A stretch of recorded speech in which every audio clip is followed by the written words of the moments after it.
Hello and welcome to your own channel lifeline.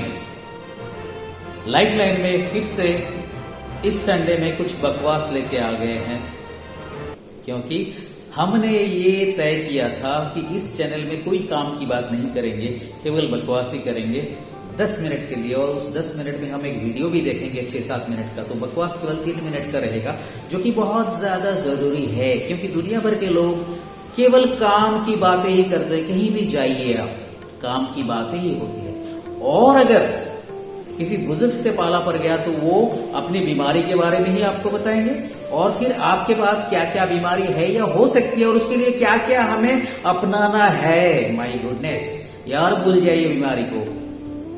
हम में से किसी को भी अगर डॉक्टर के पास कभी हम लोग गए और डॉक्टर ने कुछ टेस्ट किया हमारा, तो कोई ना कोई बीमारी तो निकलना ही है, नहीं तो उसका दुकान कैसे चलेगा।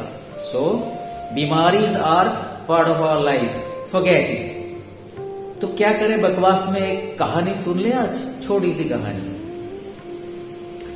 कहानी ऐसा है, एक बहुत गरीब इंसान हुआ करता था और उसे हर दिन भीख मांग के काम चलाना पड़ता था, अपना पेट पालना पड़ता था। बेचारे इतने गरीब थे और थोड़े से अपाहिज होने के कारण वो काम भी नहीं कर सकता था।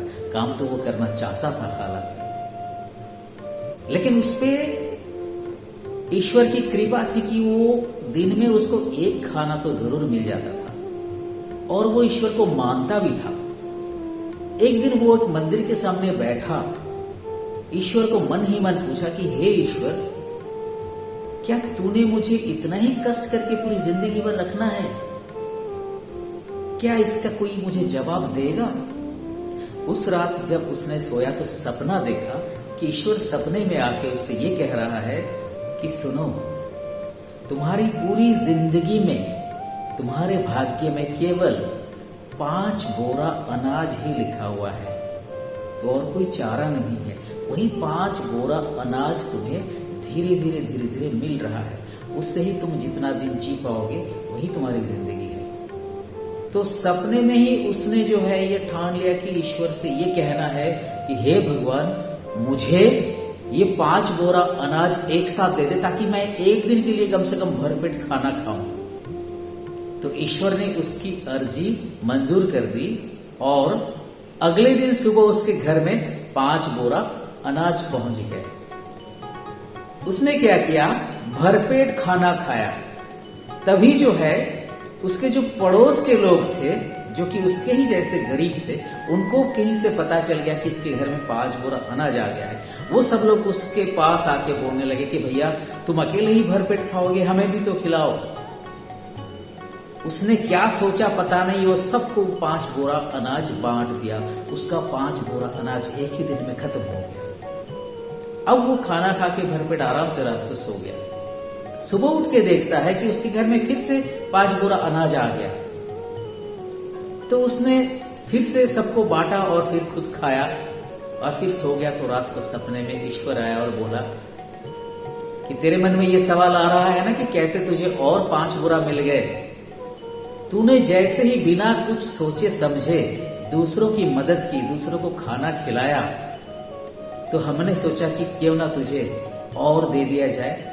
तो जब तक तू दूसरों का भला निस्वार्थ करता रहेगा, सेल्फलेस सर्विस देता रहेगा to the society, to the community, to other creatures of God, तो तुझे ये मिलता ही रहेगा। इसके आगे उस बंदे को कभी कष्ट नहीं हुआ, न खाने के लाले पड़े, न दाने के लाले पड़े। वो बहुत अच्छी तरह जिंदगी बिता रहे हैं। दोस्तों, द बॉटम लाइन इज, केवल अपने बारे में नहीं सोचें, खुशियां बांटने से ही खुशियां मिलती है।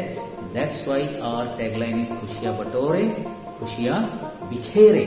जब तक आप बिखेरेंगे नहीं, आपको बटोरने में भी या बटोरने से भी नहीं मिलेगी।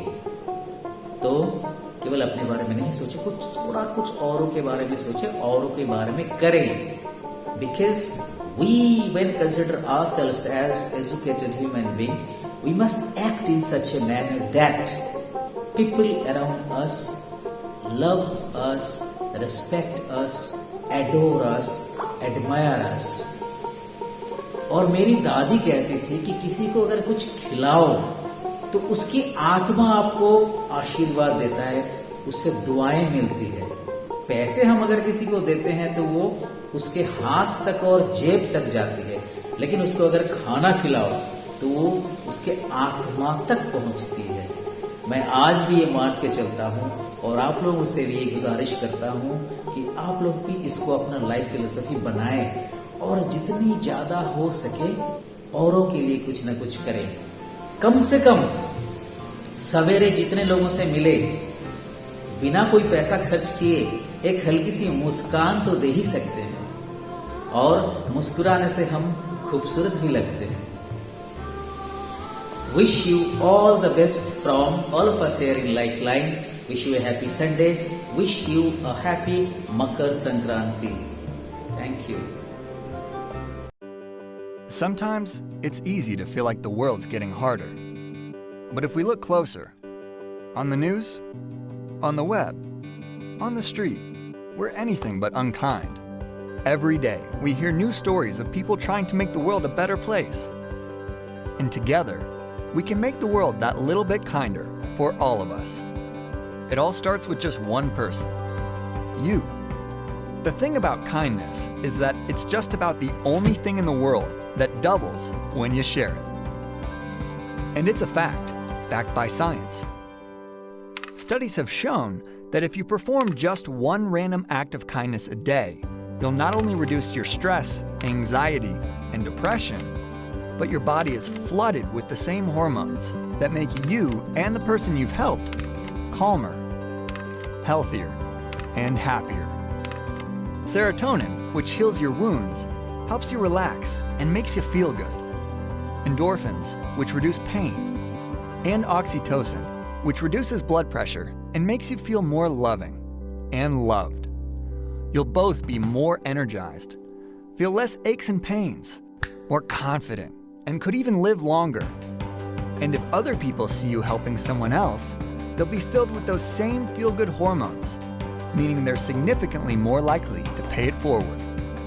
Like taking that extra moment to hold the elevator for someone, spotting a coffee for a stranger who's just a few cents short, giving your neighbor a hand with their groceries, even just smiling and meaning it. It doesn't take much, but it can make a huge difference for everyone.